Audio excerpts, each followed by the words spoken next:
की बात करें, उत्तर प्रदेश की बात करें, कितना महत्वपूर्ण ये दौरा है? देखिए, अपने संसदीय क्षेत्र वाराणसी काशी के दौरे पर प्रधानमंत्री नरेंद्र मोदी आए हैं और हम जानते हैं कि कल आजमगढ़ में विकास परियोजनाओं की एक सौगात मिलने वाली है। उत्तर प्रदेश को एक बड़ी सौगात मिलने वाली है, लेकिन खास बात यह है आज के प्रधानमंत्री नरेंद्र मोदी के वाराणसी पहुंचने पर कि वो अपने संसदीय क्षेत्र में लोकसभा उम्मीदवार के तौर पर जब बीजेपी ने जो पहली सूची 195 उम्मीदवारों की निकाली, उसके बाद हमने देखा कि उम्मीदवार घोषित होने के बाद ये पहला दौरा है और इसी वजह से हम देख रहे हैं कि भव्य स्वागत हो रहा है। एयरपोर्ट से लेकर आप देखें लगातार काशी में चाहे सिगरा हो, जो अलग अलग चौराहे हैं, वहां पर हम देख रहे हैं कि बीजेपी कार्यकर्ता, आम लोग प्रधानमंत्री नरेंद्र मोदी का स्वागत कर रहे हैं। और आप देख भी रहे हैं सड़क के एक तरफ किस तरह से हुजूम प्रधानमंत्री नरेंद्र मोदी का स्वागत करने के लिए खड़ा हुआ है, जिसमें आप देख रहे हैं कि हर वर्ग के लोग हैं। तो निश्चित तौर पर प्रधानमंत्री नरेंद्र मोदी का यह दौरा इस लिहाज से बहुत महत्वपूर्ण है कि अपनी उम्मीदवारी फिर से तीसरी बार वाराणसी से हम जानते हैं कि प्रधानमंत्री नरेंद्र मोदी लोकसभा चुनाव लड़ने जा रहे हैं और बीजेपी ने आधिकारिक तौर पर इसका ऐलान कर दिया और उसके बाद ये दौरा है। और इस वजह से हम देख रहे हैं कि बीजेपी कार्यकर्ताओं में विशेष तौर पर उत्साह है। जगह जगह चौराहे पर जो यहाँ स्थानीय कार्यकर्ता है, जो बूथ स्तर के कार्यकर्ता है, मंडल स्तर के कार्यकर्ता है, वो इकट्ठा है प्रधानमंत्री नरेंद्र मोदी का स्वागत करने के लिए, उनका अभिनंदन करने के लिए। और आप काशी की आम जनता को भी देख रहे हैं, उसमें महिलाएं हैं बड़ी संख्या में, उसमें युवा हैं जो प्रधानमंत्री नरेंद्र मोदी का स्वागत करना चाहते हैं, उनका अभिनंदन करना चाहते हैं, उनकी अगवानी करना चाहते हैं। हमने देखा है काशी जब प्रधानमंत्री नरेंद्र मोदी आते हैं, उनकी कोशिश रहती है कि ज्यादा से ज्यादा एक तरह से लोगों से मुखातिब हों, उसके अलग अलग वो तरीके अपनाते हैं। और ये हम देखते हैं कि आप अगर थोड़ी सी आवाज सुन पा रहे हो डीडी न्यूज के जरिए दर्शक, तो क्या उत्साह है लोगों में। एक विहंगम दृश्य है जहाँ प्रधानमंत्री के मोदी मोदी के नारे लग रहे हैं और निश्चित तौर पर एक उत्साह वाला माहौल दिखाई दे रहा है। बिल्कुल, वाराणसी से ये दृश्य हम आपको दिखा रहे हैं। प्रधानमंत्री अपने दिन भर के व्यस्ततम दौरे के बाद, उत्तर पूर्व और बंगाल के दौरे के बाद अब अपने संसदीय क्षेत्र वाराणसी पहुंच चुके हैं और वहां पर लोगों में काफ़ी उत्साह वहां पर दिखाई दे रहा है। प्रधानमंत्री का स्वागत कर रहे हैं लोग, प्रधानमंत्री भी हाथ हिलाकर लोगों का अभिवादन वहां पर स्वीकार कर रहे हैं। और ये आप देख सकते हैं, वाराणसी से हम ये दृश्य आपको दिखा रहे हैं।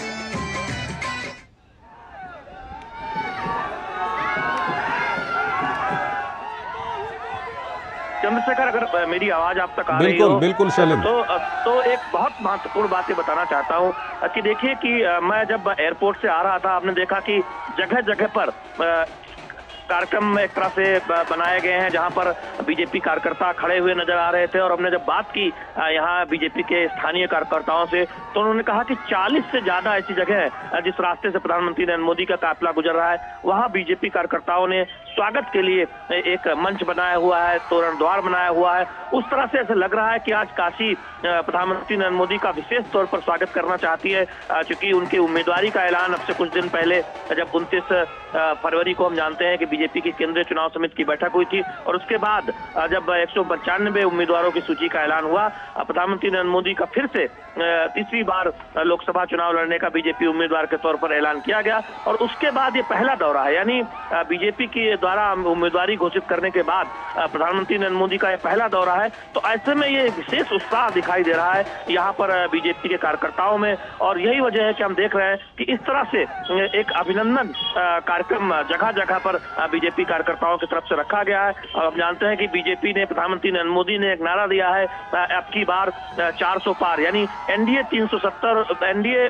400 सीटों से ज्यादा और बीजेपी खुद अपने दम पर 370 सीटों से ज्यादा लाने की बात प्रधानमंत्री नरेंद्र मोदी ने कही है, जिससे कि जो अनुच्छेद 370 हटाया गया, श्यामा प्रसाद मुखर्जी ने जो सपना देखा था, उनको एक श्रद्धांजलि देने की इसके जरिए बात कही गई है। और हम देख रहे हैं कि यहाँ पर जो बीजेपी कार्यकर्ता है वो लगातार इस बात की चर्चा कर रहे हैं कि 2014 और 2019 के मुकाबले इस बार प्रधानमंत्री नरेंद्र मोदी को और ज्यादा मतों से काशी की जनता जिताने वाली है। इस बात को लेकर लोग लगातार दावा कर रहे हैं। और जो नारा है बीजेपी का कि एनडीए 400 पार, उसको हासिल करने में उत्तर प्रदेश कोई कोर कसर नहीं छोड़ेगा। और उत्तर प्रदेश में इसीलिए बीजेपी ने 80 की 80 सीटें जीतने का लक्ष्य इस बार रखा है, यानी 2014 से भी जो बेहतरीन प्रदर्शन बीजेपी करने की उम्मीद लगा रही है। और यही वजह है कि आप देखिए कि पूर्व से पश्चिम तक उत्तर प्रदेश में आप देखिए कि सहयोगियों को के साथ लिया गया है, क्योंकि जोड़े गए हैं। आरएलडी जयंत चौधरी बीजेपी के साथ आए हैं, सुभाषवा फिर से बीजेपी के साथ आई है, प्रवीण निषाद और संजय निषाद की जो पार्टी है निषाद पार्टी, वो पहले से ही बीजेपी के साथ है। अपना दल आप देखें कि यही पूर्वी उत्तर प्रदेश है जहां अपना दल के मिर्जापुर से सांसद हैं अनुप्रिया पटेल, वो पहले से ही बीजेपी के साथ है, केंद्र में मंत्री हैं। तो इस तरह से बीजेपी ने कोई कोर कसर नहीं छोड़ी है एक बड़ा गठबंधन बनाने में, बावजूद इसके कि उत्तर प्रदेश में बीजेपी की जड़ें बहुत गहरी है। लेकिन बीजेपी ये सुनिश्चित करना चाहती है कि उत्तर प्रदेश की 80 लोकसभा सीटें बीजेपी एनडीए के खाते में आए। यही वजह है कि एक रणनीति के साथ आगे बढ़ा जा रहा है। हमने देखा कि देश भर में बीजेपी के जो एनडीए का जो कुनबा है वो बढ़ रहा है। आप चंद्रशेखर देखें, आज ही कई दौरों की बातचीत के बाद आंध्र प्रदेश में फिर से चंद्रबाबू नायडू की एनडीए में वापसी हुई है। हम जानते हैं कि जब 2004 तक जो बीजेपी की सरकार अटल बिहारी वाजपेयी के नेतृत्व में चली थी, उसमें एक महत्वपूर्ण सहयोगी के तौर पर चंद्रबाबू नायडू को देखा जाता था, वो एनडीए के संयोजक भी रहे थे। फिर से वापसी हुई है। जन कल्याण पार्टी, जनसेना पार्टी जो है पवन कल्याण की, वो भी उस गठबंधन का हिस्सा बनी है। तो उत्तर से दक्षिण तक हम देख रहे हैं कि बीजेपी अपने सहयोगियों की संख्या बढ़ा रही है और जो एक मजबूत गठबंधन है वो दिखाई दे रहा है। लेकिन आज आप देखें यहाँ सड़कों पर ये दृश्य दिखाता है कि बीजेपी कार्यकर्ताओं में ही नहीं, आम जनता में, काशी की आम जनता में कितना उत्साह है प्रधानमंत्री नरेंद्र मोदी के दौरे को लेकर। चंद्रशेखर, ठीक है। हरिकेश बहादुर भी हमारे साथ जुड़ चुके हैं, हमारे संवाददाता वाराणसी से। हरिकेश, प्रधानमंत्री समय समय पर वाराणसी आते रहे हैं, लेकिन इस बार थोड़ा सा ये मौका इसलिए अलग है क्योंकि प्रधानमंत्री एक बार फिर वाराणसी से सांसद के उम्मीदवार के तौर पर उनकी घोषणा हो गई है। तो इस मौके को आप किस तरह से देखते हैं? क्या कुछ तैयारियां वहां पर हैं और प्रधानमंत्री के क्या कुछ कार्यक्रम हैं? देखिए चंद्रशेखर, जैसा कि शैलेंद्र कह रहे थे कि काशी की जनता में उत्साह है और उसका कारण यही है कि काशी की जनता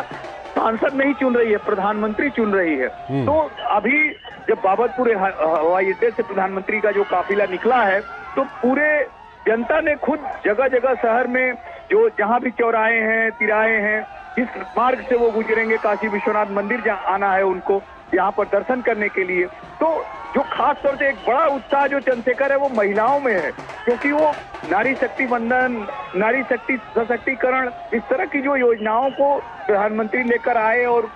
महिलाओं को मजबूत करने के लिए जो सरकार है वो लगातार कोशिश कर रही है, लगातार योजनाएं ला रही है। तो काशी की महिलाओं में विशेष उत्साह है और जगह जगह आपको मैं बताऊं कि बाबतपुर हवाई अड्डे से लेकर काशी विश्वनाथ मंदिर तक के बीच में 38 जगह ऐसी बनाई गई हैं जहां पर कि लोग उनका स्वागत करेंगे, अभिनंदन करेंगे और जो पुष्प वर्षा के साथ उनका स्वागत करेंगे। तो काशी में जो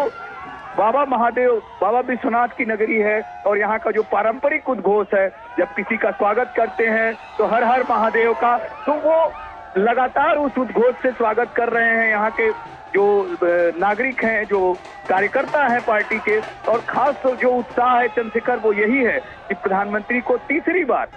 घोषित किया गया है कि वो काशी से लोकसभा का चुनाव लड़ेंगे। तो काशी के लोगों में बहुत उत्साह है और जैसा कि हम लोग जानते हैं कि जो भारतीय जनता पार्टी है वो उत्तर प्रदेश में अपनी स्थिति को और मजबूत करने के लिए जिस तरह से कार्य कर रही है, तो प्रधानमंत्री ही वो नायक हैं, वो नेता हैं जो काशी को वह नेतृत्व दे रहे हैं जो पूरे उत्तर प्रदेश को मजबूती दे। और चूंकि इस बार आ रहे हैं तो इसका एक अलग ही उत्साह है काशी के लोगों में कि उनका प्रिय सांसद, उनका प्रिय नेता, उनका देश का प्रधानमंत्री इस रूप में आ रहा है कि फिर आगामी आने वाले लोकसभा चुनाव में काशी से प्रत्याशी होगा लोकसभा का। चंद्रशेखर, हरिकेश, अगर हम काशी की बात करें तो पिछले सालों में जो हमने काशी में अंतर देखा है, जो बदलाव देखा है, जो विकास की बयार वहाँ पर देखी है, चाहे वो आध्यात्मिक रूप से हो, आर्थिक रूप से हो या दूसरे किसी और पहलू से हो, अब जब प्रधानमंत्री को वहाँ पर तीसरी बार वहाँ के सांसद के उम्मीदवार के रूप में नामित किया गया है और लोगों में भी जिस तरह का उत्साह दिख रहा है, उसमें लोग क्या कुछ कहते हैं? तीसरी बार जब प्रधानमंत्री वहाँ के सांसद बनेंगे तो क्या कुछ लोग कहते हैं किस दिशा में काशी जाने वाली है?